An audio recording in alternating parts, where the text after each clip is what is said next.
Assalamualaikum warahmatullahi wabarakatuh. Perkenalkan, nama saya Syahmina Isa dengan NIM 2414016053 dari kelas sastra Indonesia B angkatan 24. Untuk masalah ini pertama yang akan saya sampaikan yaitu empirisme. Empirisme adalah aliran filsafat yang menyatakan bahwa pengetahuan disebutkan melalui pengalaman. Filsafat ilmu berperan penting dalam membentuk cara berpikir yang jelas, logis, dan sistematis. Satu, pendidikan empirisme. Empirisme muncul pada abad ke-17 sebagai reaksi terhadap rasionalisme Descartes. Dua, tokoh utama A. Descartes. Ia mengemukakan bahwa manusia lahir dikasih tabula rasa. Pengetahuan dapat dari dua sumber pengalaman, yaitu sensasi dan persepsi. B. David Hume. Ia menyatakan semua ide berasal dari impression dan ideas. Ia skeptis terhadap ide sebab akibat dan gagasan abstrak tanpa dasar pengalaman. 3. Jenis empirisme. A. Empirisme radikal. Hanya pengalaman bentuk sebagai sumber pengetahuan. B. Empiriocriticisme. Menarik pengalaman dari konsep metafisik. C. Empirisme logis. Pengetahuan harus bisa diverifikasi secara empiris. 4. Pengaruh empirisme. A. Pendidikan, yaitu mendorong pembelajaran melalui pengalaman langsung. B. Psikologi, yaitu melahirkan behaviorisme, manusia dibentuk oleh lingkungan. D. Filsafat, yaitu menolak ide abstrak yang tidak bisa diuji dan memperkuat metode ilmiah. Jadi, psikologi adalah empirisme yang dipelopori di Deleuze dan dikembangkan David Hume menegaskan bahwa semua pengetahuan bersumber dari pengalaman. Aliran ini berpengaruh besar dalam membentuk pendekatan ilmiah dan sistem pendidikan modern. Untuk materi yang kedua, membahas tentang rasionalisme. Rasionalisme adalah aliran filsafat yang menekankan akal sebagai sumber utama pengetahuan. Berbeda dengan empirisme yang mengandalkan pengalaman, rasionalisme percaya bahwa kebenaran didapatkan melalui logika dan penilaian. 1. Sejarah. Rasionalisme muncul kembali dari apa terhadap dominasi gereja, menunjukkan kembali nama filsafat Yunani. 2. Tokoh utama. A. Rene Descartes. Ia menyusun metode berpikir dengan empat langkah logis, dikenal dengan prinsip saya berpikir maka saya ada. B. Spinoza. Ia memberikan gagasan bahwa Tuhan dan alam adalah satu kesatuan. C. Leibniz. Ia memperkenalkan konsep monas sebagai unit dasar realitas. D. Christian Wolff. Ia mengistilahkan pemikiran Leibniz dan menyebarkannya di Jerman. 3. Metode Descartes. A. Terima ada yang jelas dan pasti. B. Lakukan salah menjadi bagian kecil. C. Urutkan dari mudah ke kompleks. D. Teliti secara menyeluruh. 4. Prinsip rasionalisme. A. Asal lebih utama dari pengalaman. Logika digunakan untuk menarik kesimpulan. B. Pengetahuan diperoleh melalui deduksi dan intuisi. C. Bersifat objektif dan tidak bergantung pada pengalaman individu. Jadi, kesimpulannya adalah rasionalisme menekankan bahwa akal dan logika adalah jalan menuju kebenaran sejati. Meskipun pengalaman berguna, hanya akal yang mampu mendukung pengetahuan yang valid dan universal. Assalamualaikum warahmatullahi wabarakatuh. Perkenalkan, nama saya Nabil Malena Putra dengan NIM 2414016052 dari kelas Sastra Indonesia B. Di sini saya akan menjelaskan dua materi dari kelas Ilmu Alamiah Dasar yang membahas tentang mitos dan juga metode ilmiah. Yang pertama itu mitos. Apa itu mitos?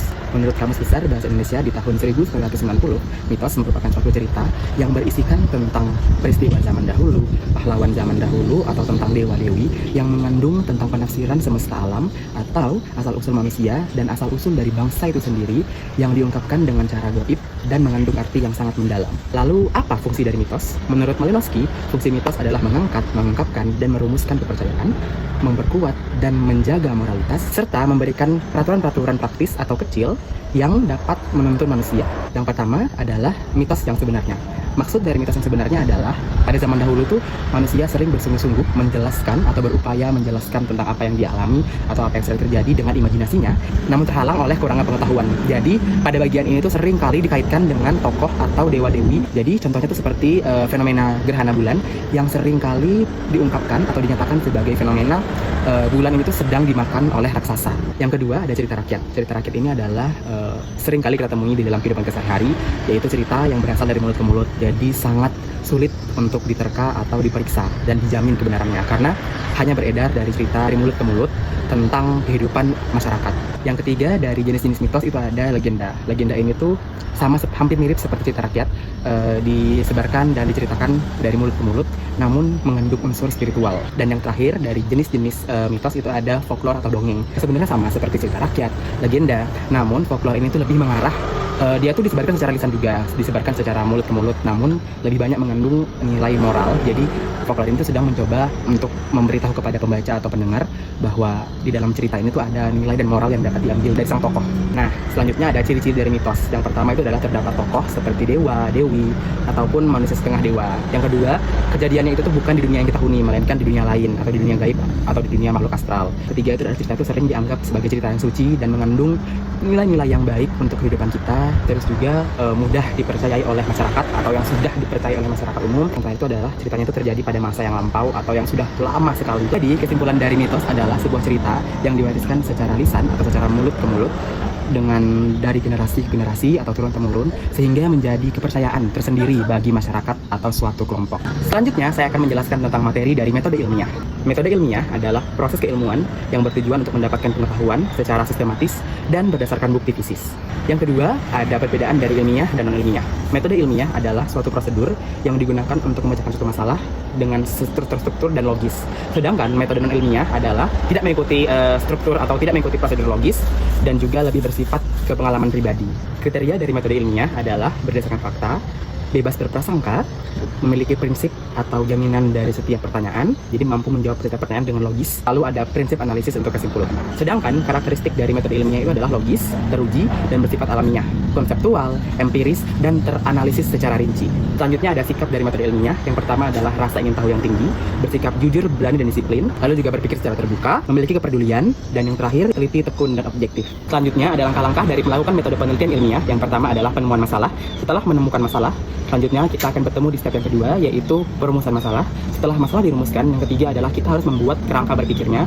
Yang keempat ada penarikan hipotesis. Yang kelima ada deduksi hipotesis. Yang keenam ada pengujian hipotesis. Dan yang terakhir ada penarikan dari kesimpulan metode atau penarikan dari kesimpulan yang telah kita lakukan. Selanjutnya ada kelebihan dari metode ilmiah. Yang pertama itu adalah logis dan dapat dipertanggungjawabkan. Yang kedua itu adalah bertolak ukur dari penelitian. Yang ketiga itu adalah tidak berprasangka buruk atau tidak berprasangka yang tidak-tidak. Jadi semua prasangkanya itu adalah ada dasarnya. Dan yang terakhir itu optimis dan menatap realita. Nah, ada kelebihan, ada kekurangan. Kekurangan dari metode ilmiah ini adalah keterbatasan fakta dan bersifat sementara. Jadi metode atau penelitian yang udah kita lakukan tadi berdasarkan metode ilmiah itu kadang bersifat sementara saja, cenderung kaku dan kadang bersifat tidak valid atau masih mengandung keracuan dan keraguan dari fakta-fakta yang dimasukkan atau yang include di dalam metode ilmiah tersebut. Dan kadang untuk melakukan metode tersebut atau untuk melakukan penelitian dengan metode tersebut itu memungut biaya yang sangat mahal. Dan juga metode ilmiah ini tuh tidak mampu menjangkau objek-objek yang bersifat gaib. Lalu metode ilmiah juga memiliki keterbatasan, yaitu tidak dapat menjangkau objek-objek yang gaib dan juga tidak bisa dijadikan pembenaran dalam bidang seni estetika, estetis, dan lain-lain. Kesimpulan dari metode ilmiah adalah merupakan cabang keilmuan yang berusaha atau bertujuan untuk mendapatkan pengetahuan berdasarkan bukti-bukti yang nyata dan ada, dan didasari dari rasa ingin tahu yang tinggi dan juga memiliki keterbatasan, kekurangan, dan kelebihannya masing-masing. Assalamualaikum warahmatullahi wabarakatuh. Halo semuanya, perkenalkan saya Rizka Aulia dengan NIM 2414016057 dari jurusan Sastra Indonesia kelas B angkatan 24. Trial and error atau dalam bahasa yang lebih umum dikenal sebagai mencoba, gagal, lalu mencoba lagi hingga berhasil. Trial and error merupakan proses pemecahan masalah melalui berbagai percobaan. Jika satu cara tidak berhasil, maka dicoba cara lainnya, dan begitu seterusnya hingga ditemukan solusi yang tepat. Metode ini banyak digunakan dalam kehidupan sehari-hari, bahkan juga secara alami dilakukan oleh hewan. Intinya kita belajar langsung dari pengalaman, bukan hanya dari teori.